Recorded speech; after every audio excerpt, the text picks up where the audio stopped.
Alors moi, je vais aller dans l'ordre inverse de mes camarades. Je vais commencer par le premier prix. Daniel Lajeunesse a intitulé son poème « Poésie, éphémère beauté ». Déjà, le titre nous a touchés. Le poète s'adresse à nous pour évoquer la fragilité du sentiment poétique.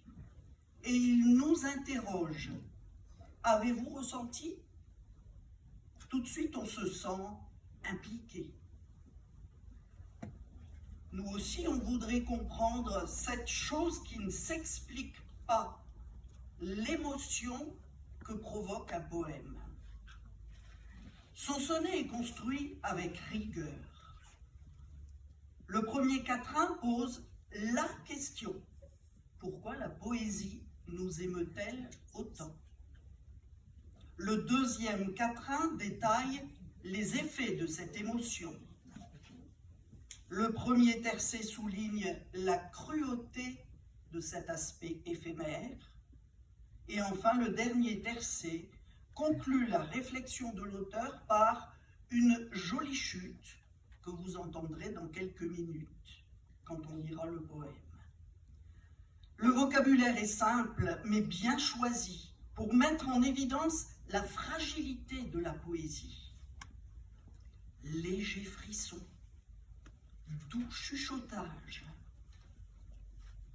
Les verbes montrent bien à quel point la poésie est vivante, palpite, vibre, mais aussi fragile, s'éteint, meurt.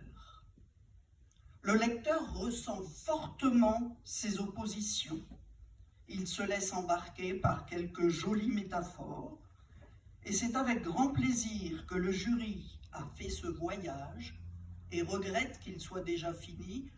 Pas tout à fait, puisqu'on va entendre le texte dans son intégralité dans 1 minute.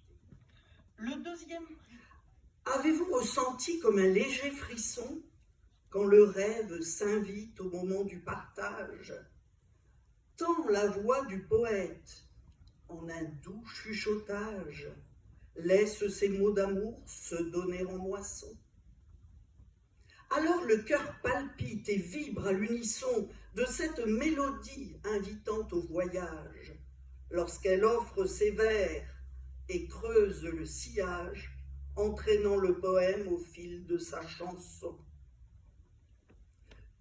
Quand du barde s'éteint le récit de son âme et que meurent les mots de son chant, de sa flamme, de toi, que reste-t-il? Amère cruauté.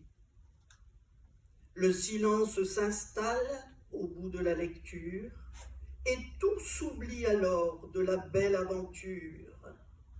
Oh, dame poésie, éphémère beauté. Bravo, monsieur le ministre.